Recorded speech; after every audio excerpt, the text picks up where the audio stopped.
Good morrow, Ashers! Once again, a Newsweek episode. I'm going to start ramping these up quite a bit from now on, even though I have been pretty AFK, because I'm lazy, primarily. Life's busy, but I'm also really, really lazy.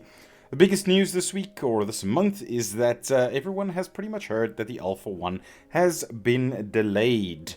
As a result, obviously, the NDA is going to be lifting a little bit later. It was moved to July 9th for the preview weekend, which is obviously just for that weekend, and then a month-long Alpha 1 starting on July 14th. The reasoning behind the delay was pretty well communicated by Steven, and is worth a read to get some context. In summary, other games, WoW Classic having Burning Crusade, for example, would have coincided with the Alpha 1 release and NDA lift, moving to a new studio, and some polish to game elements like the sieges being necessary as part of the reasoning being provided. I don't particularly have a strong opinion on the delay. I'm still of the opinion that as long as the game is good when it does release, it could take quite a while, whether it be 2 years or 5. It doesn't bother me. But please let me know what you think about the delay. Does it worry you, or do you think it's fine? Drop me your opinion in the comments below.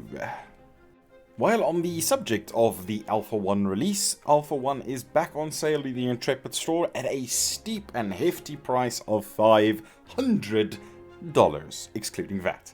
It's worth noting that it contains quite a bit of goodies, however you might value those specific goodies, like cosmetics and game time once the game actually launches. I think it was 11 months if I'm not mistaken. Intrepid keeps reminding us that there is very much not for everyone to actually purchase this, and that it is only for the people that are heavily invested in the project and actually want to take part in very early stages of testing. If you're interested in purchasing Alpha 1 and the subsequent testing dates, sale of it will be only up until the end of May, I believe.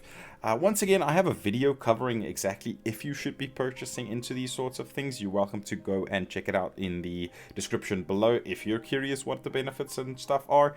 But yeah, pretty much hold off if you're unsure. If you're not unsure and you just want to back a project that you're passionate about, feel free to purchase. And if you are going to purchase, my referral link can also be found in the description below if you would like to support me, even though it is really early days. On a bit more of a controversial note, Steven had a teensy bit of a rant on the official Discord for Ashes of Creation about New World, obviously a competitor, introducing pay-to-progress or arguably pay-to-win features in their game. This is obviously a subject Steven is very passionate about, and he expressed quite a bit of frustration as a result. Many argue that it was a bit unprofessional of him to do this kind of commentary on a game that he has nothing to do with, and he later apologized for the rant on Reddit. Whether this is a serious matter or not is up for debate, but at the end of the day, showing a little of professionalism towards another gaming company is always good. At the end of the day, I think that the features being added are a bit iffy, but that is no place for Intrepid or Steven specifically to comment on, so good on him for actually recognizing that fact and apologizing. While I'm a teensy bit late on reporting this, the monthly stream that was almost 2 weeks ago showed off some great looking elemental dragon open world bosses, which is what you've been looking at on your screen this entire time. Aesthetically, this is a gorgeous encounter, but seriously lacks in combat depth in my opinion. There needs to be a bit more threat in the fight, and the best way to do this is by adding maybe some additional mobs or something in my opinion. Needless to say, there were 3 of these dragons, all of them pretty damn amazing looking, and they actually move around the world, which is something that you don't normally see. As Guild Wars 2, for example, pretty much has everyone know, the bosses are stationary rigs and can't move along, and if they do, it generally is within a very fixed pattern, whereas these dragons actually had him chasing around a little bit. So it looks really awesome. I love the idea.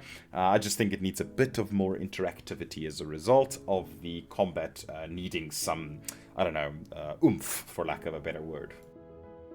Something a little bit closer to home, the content creation program has kicked off. Anyone can apply, and there are no any hard conditions to be chosen, but other than maybe your content's good. These benefits include subscription time, assistance in promoting your content, and plenty of other goodies like physical merch. So cool. I pretty much only wanted to apply for that. Needless to say, if you want to cover this game in your content, go apply, might as well give it a shot. Even if you don't make it in, maybe down the line you will. Make them aware that you exist. The monthly dev discussion finally moved on from a relatively boring discussion, in my opinion, measuring success, because that's a pretty wide one. This month's topic is crafting, probably a subject dear to most MMOs' hearts, so get on the damn forums and share your opinion, give some feedback, give some ideas. The system needs to be fun, in my opinion, and very few MMOs get to do that, so give opinions, give ideas, please share some great ideas. I really want a fun and engaging crafting system that doesn't necessarily become a chore, which is often the case. And finally, the last bit of news, Intrepid is hiring, as per usual. Not really much news after all. They've got an exhaustive list of positions being interviewed for in the US, so go for it, check it out. If there's anything you want to apply for, or maybe know someone that should be applying for it, imagine working at an up-and-coming great studio like Intrepid. At least in my opinion, they're going to be great. The growth is insane, so this is good for everyone to know, even if you won't be applying, because it means that the game is moving into a successful direction and is being prospected to actually grow. Well, that about wraps up the news cycle this time around. I am not sure if the delay is very good for my laziness, because I'm not making a lot of content. I really want to, though, so hopefully there's a lot more to talk about in the near future and a little bit more motivation for me, because damn do I suck at this.